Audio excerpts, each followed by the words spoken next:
I just found out my 15 years old daughter is not my biological child. My daughter was preparing for a family tree project for an online class and wanted an ancestry test. My father is half Native American, but he died several years ago and I don't know precisely what Native American blood is in the family. My daughter came to me because it was my father and we didn't mention it to her mother at the time. Well, it turned out my daughter doesn't have any Native American blood. The obvious conclusion didn't occur to me at first because the truth of the situation didn't seem possible. I assumed there was a mistake. My first thought was that my father hadn't been part Native American. So I took the test and everything became apparent. It was a very emotional situation for me and my daughter. What I will remember the most was after she started crying, she hugged so tightly and just kept saying over and over, "I love you, Daddy." At home I confronted my wife and she looked like she'd had a stroke. She started crying and apologizing. You can probably imagine it. My wife and I got married because she was pregnant. We had been together for more than a year when it happened. It turns out she was sleeping with multiple guys at the time. She says it didn't mean anything and she doesn't even remember some of their names. When she realized she was pregnant, she said she wasn't sure who her father was. Since I was unaware of her extracurricular activities, she let me believe I was the father because I was the most financially stable. In terms of that, she may have chose correctly. I've been very successful in my career and building passive income streams has been a hobby of mine for a long time. My daughter got my wife to admit to this on tape as my daughter records the whole thing. I asked my wife several times, and she keeps insisting that she has been faithful for the entire time we have been married. I've never suspected anything, but I also didn't realize she was sleeping around before we got married, so I've said I don't believe her. I've come across a lot of the red flags of cheaters and I can't think of any of them during our marriage. She doesn't use social media and she has never been guarded about her phone. She only drinks on special occasions and doesn't go out for girls' night or anything. Also, she is a stay-at-home wife/mom, so here aren't any coworkers to worry about. She exercises at home as we have a very nice home gym. I don't believe her when she says she hasn't cheated after getting married, but I can't think of anything suspicious. We have a prenup, so I'm not worried about divorce if it comes to that. My daughter is another story. She is absolutely livid about the whole situation. I know teenagers can be emotional. I certainly remember how I was at her age. But she has never been very expressive, something I thought she or from me, nature versus nurture. My daughter can't stand to be around her mother. She has said some truly awful things to her mother. Basically variations of calling her a dirty slut who ruined our family. Whenever my wife tries to talk to her, my daughter yells and swears and cries like I have never seen.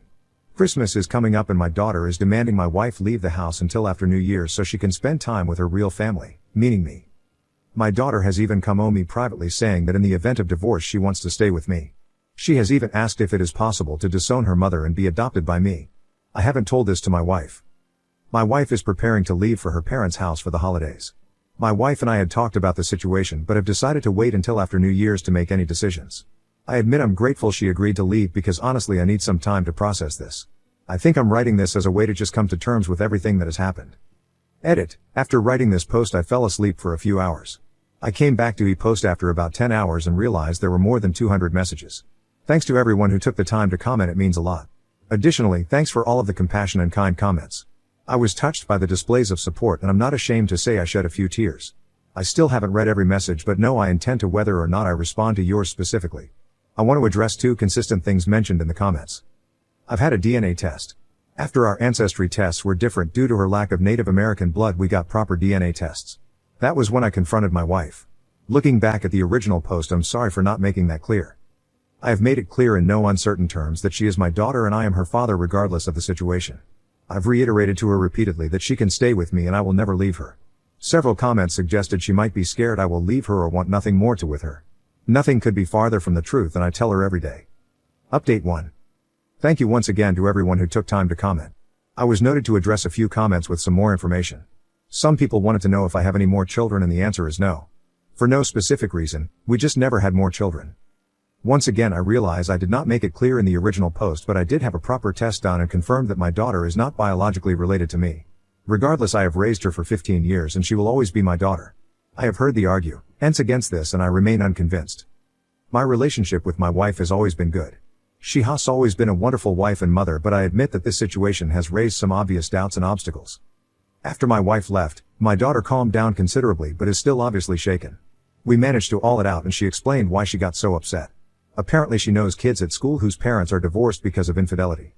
In most of the cases, especially when the mother was the one cheating, the father tended to distance himself from the family. My daughter knows of one child, not a close friend, whose father moved across the country after the divorce. The father only sees his children once or twice a year now. All of this was going through my daughter's head when she realized what her mother had done. My wife wants to talk with me and my daughter very much. Basically just to give her a chance to explain. My birthday is a few days before Christmas and my daughter has agreed to a video chat with her mother. I'm assured my daughter that if all she wants to do is listen then that's fine. She doesn't have to say anything. That's what's happened since and I guess I'll just have to wait and see what happens next. Thanks for reading. Updates 2. My daughter and I have been spending a lot of time together, just playing games and watching movies and stuff like that. But even if I'm doing work on my computer or anything else around the house, she just wants to be in the same room as me. Even if she is just playing on her iPad. After the initial shock of everything that happened, I started to calm down and reminded myself of a few things. I think the reason I have been so successful is that I don't make emotional decisions or act rashly or hastily. I have always taken time to evaluate a situation and make choices based on evidence. So I hired professional help. I had a private investigator keep an eye on my wife. She has location service on her phone and GPS on her car, but the PI confirmed that she only left her parents' house once to go to the supermarket. Her parents had called me after a couple days wanting to know if my wife was okay. My father-in-law said my wife only left her room for meals and hadn't left the house since. The supermarket was a day or two later. The second guy I hired was tech savvy. He is a friend of a friend and helped me go through my wife's computer and phone and accounts. I was both impressed and unnerved about what this guy was capable of doing. We did a deep search that went back years. I don't want to go into all the details of my investigation, but I found zero evidence of any type of affair. All of this made me think a lot. I reread my original post and I realized that what I wrote about getting married because of the pregnancy might have meant more than I thought. Maybe we didn't get married for love. I certainly think we have grown to love each other and I still think we are in love. I realized that she lied, but something really great came from that and one person left a comment that I hadn't considered. If you are reading, then, thank you for the insight. The comment talked about how all of my wife's efforts to stay home and be a good wife and mother may have all been intentional and sign of her remorse and guilt of everything she had done. My wife has been discreetly contacting me since left the house and we have chatted a little, but it's not about important stuff. After thinking about everything I didn't find, I agreed to talk with her after my daughter went to sleep.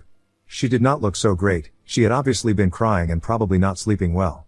It was a long conversation, but she just apologized again for lying. She said she had always hoped I was the father. She admitted that she was young, dumb, reckless and irresponsible, but getting pregnant made her reevaluate everything. She said she regrets blurting out that she chose me because I was the most financially stable, although she admits that was part of it. She had a long list of reasons why she chose me. I'm not going to summarize everything, but I believe she is sincere when she says all she wants is do whatever it takes for us to be able to be a family again. We agreed it may never be exactly as it was before, but I said I'm not ready to throw away the best 15 years of my life. Yes, that is exactly what they have been. I have to admit that I could not have asked for a better wife or mother to my child. The sense of relief seemed to overwhelm her and she broke down crying again. Today is my birthday and as planned the three of us had our talk online. My daughter was very quiet for most of it. I talked a little about what we had been doing while I was at her parents'. Nothing too excited. Then my wife said to my daughter that she just wants to explain herself. I've always believed that there is a difference between an explanation and an excuse. She did not try to justify herself or put the blame on anything or anyone else. Basically, she told our daughter the same thing she told me. Once again, it was a long conversation that I can't summarize in a few sentences. But it was good. My daughter very attentively, and the only thing she asked was if my wife knew who real dad was. I was unexpectedly moved by my wife's answer, "Your real dad is sitting next to you." That made my daughter cry openly. She apologized for the things she said to her mother in the beginning. I admit that my wife may have just been stroking my ego and saying what she knew I wanted to hear. Based on the fact that I could find no evidence of my wife being unfaithful and just the conversations, I think we can move past this. My daughter's going to start counseling after the new year and eventually we will have couple/family therapy as well. We talked about having Christmas together in a few days as a family. This whole thing has been a real roller coaster, but I'm optimistic at the moment. I was having a drink by myself to toast my birthday after my daughter went to bed. I think it will be possible for the three of us to be a family again. I certainly want to be. I really liked hearing the things Ma said. Of course I can guess why she said a lot of them. I'm thinking a lot about what my daughter said about her real father. That hurt the more I thought about. I don't think she intended to hurt me and I'm not sure she even realizes how it sounded, but it wasn't fun. We're still spending a lot of time together and it's been great. I'm not going to ask her about finding her biological father, and if she brings it up then I'll just cross that bridge when it's time. We went to my wife's parents for Christmas Eve. My brother and mother met us there and it was fun time. Before coming over, my wife and daughter agreed that we would be polite and cordial but maybe keep a discreet distance. The day was as you would expect it to be, spending time with a family. That evening my wife came home with us.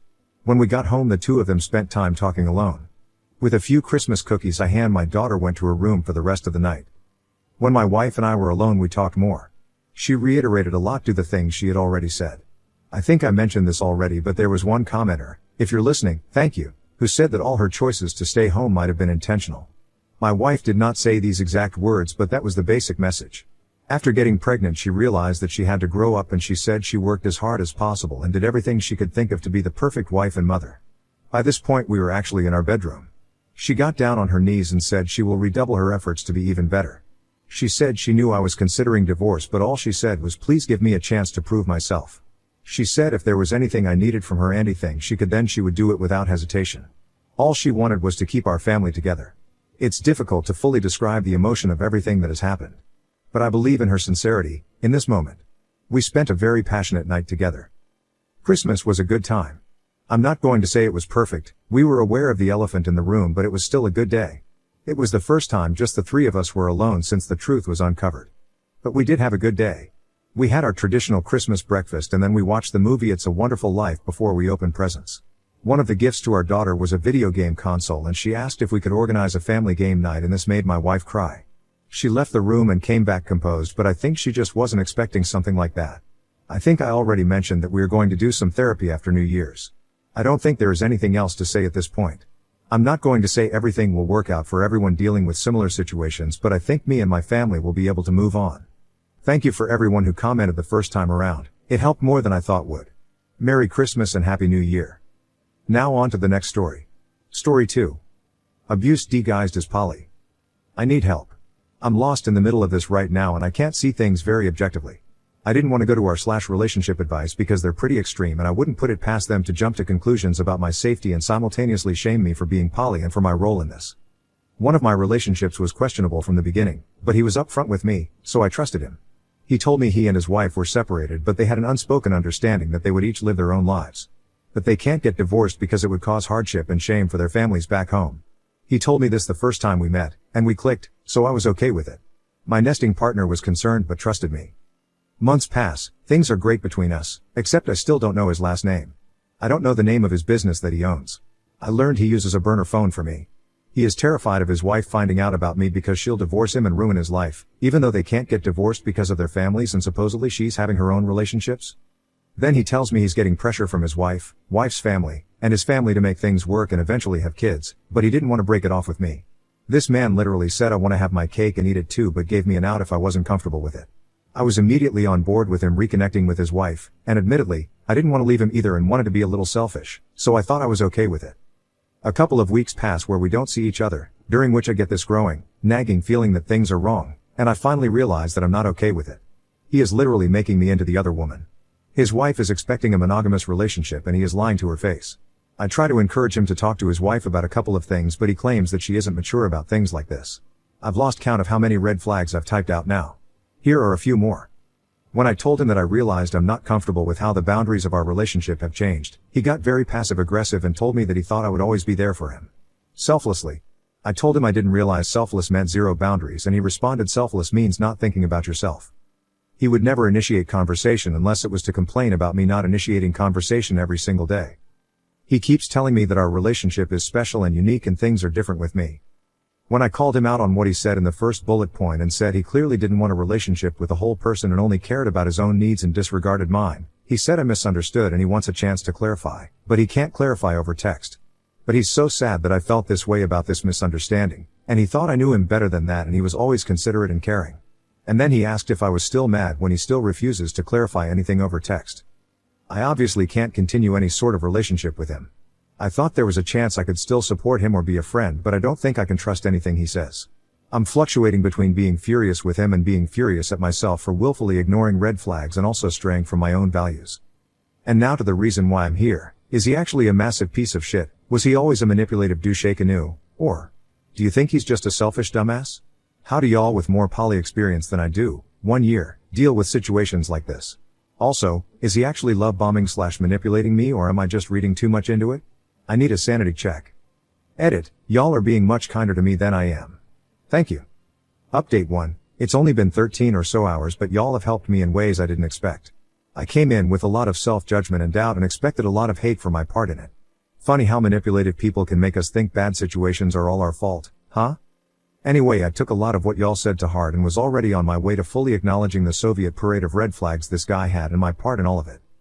Last night, I did try to find his last name so I had the option of telling his wife, but I struck out on that. I got laid off a couple of months ago and I'm sorry but I can't justify paying for a background check. So today, I did what almost everyone, including my NP and friend, has been saying from the beginning and blocked him, but it felt shitty to do it without any comment at all, so I sent him this. I'm not meeting you in person. You've had plenty of chances to turn this around but instead of addressing the issues, you love-bombed and deflected and kept promising later. You may love me but you clearly don't respect me. Or your wife. It was tempting to meet up with you to hear how you were going to try to dig your way out of this hole but ultimately, it wouldn't change anything. I'm done. Then I immediately blocked him on everything. My NP said that was harsher than they expected from me but they were proud of me. NGL, it still hurts. He kept saying he was going to respect my decision but right now he's fighting for me which my NP said sounds contradictory. I have to agree. I'm a little worried he's going to show up at my place but I hope his sense of self-preservation will win out. If he shows up at my place, I'll show up at his. Thank you all for the sanity check and reminding me that I am human and will continue to make mistakes and get hurt. Small edit, I did find a couple of actually free reverse phone lookups, and they didn't have a name associated with the number at all, reaffirming that he used a burner phone for me. Update 2. Hi everyone. I wanted to give a bit of a positive update. 8 months ago, I posted asking for advice on how to navigate realizing that a guy I was dating was just using polyamory as an in to using me to cheat on his wife. You can read it here. The community here was telling me a lot of what I knew but didn't want to admit or didn't fully realize, and a lot more that I needed to hear. I want to give an update on my situation with him and my new partner, who has shown me exactly what poly is supposed to be. First, the jerk. I'll call him Nick, because that's his name, and even if he or someone he knew somehow saw this, there are so many Nicks in the world. This paragraph is pretty rough so you want to skip down to the positive part. I marked it with a blue heart. I did not meet him again, which many of you will be happy to hear. He doesn't need closure and he sure as hell doesn't deserve any more attention from me. What I realized later is that he really, truly, had me believing that all of the things he was mad at me about were my fault and my responsibility. Stress triggered symptoms of dormant gonorrhea, which I passed to him, thinking I simply had a sore throat.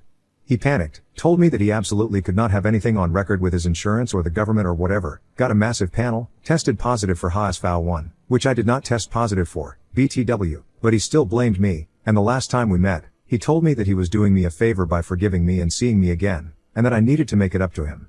I believed him, and therefore didn't fight back when he hit me. I kept this from my partners and my therapist for a long time out of various degrees of shame. I told Nick I was done, saved the screenshots, and blocked him on everything. I wasn't going to give him a chance to smooth talk his way back into my good graces, nor was I going to give him a chance to attack me, or worse. I didn't have time for his shit when I was just trying to survive after getting laid off in January.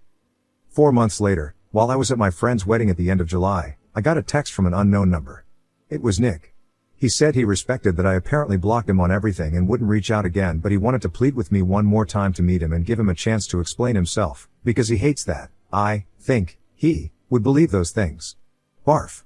I had a full panic attack during the wedding, which both partners were very helpful in guiding me through, and struggled for a long time on whether to respond, whether to threaten him with telling his wife, whether to file a police report, etc. etc. Ultimately, I did the smart thing and just didn't respond and didn't do anything at all.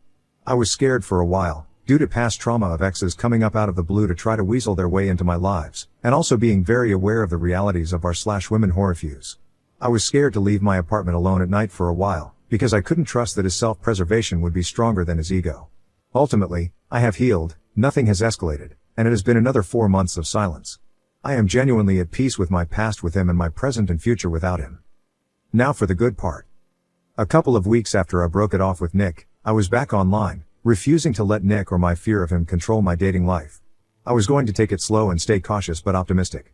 I had a couple of good dates, but one really stuck out and lasted. My new partner, who I will call Dave, because why not, has been in poly relationships for over 5 years. We spent the first week just texting, laughing, and discussing boundaries, and then, for the first meetup/date, he invited me over to his place for dinner along with several of his friends/roommates, where he made ramen from scratch. We spent the evening talking, laughing, playing Cards Against Humanity. I told him that inviting me over to a group dinner for a first date was a choice, but it worked out since I unanimously passed the vibe check, including from his spouse, major green flag for me, being approved by the spouse lol, and his friends were fantastic wing people haha. We've been together for 7 months now. We joke that his kink is consent. Dave has helped me through a lot of the grieving that comes with escaping abuse. He has never made me feel bad about setting boundaries, and has wholeheartedly supported and accepted them. He, his spouse, my NP and myself all get along really well and had the chillest Friendsgiving ever. I helped Dave and his spouse paint and move into their new house. I have met his mom and several of his childhood friends. My family and friends live several states away. We've gone to a wedding together. We currently have very similar lines of work, so we are able to really understand each other's vents.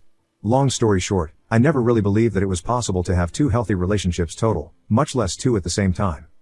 So thank y'all for giving me the kick in the pants that I needed. The poly community as a whole has been wonderful and I have been truly happy and at peace for a while now.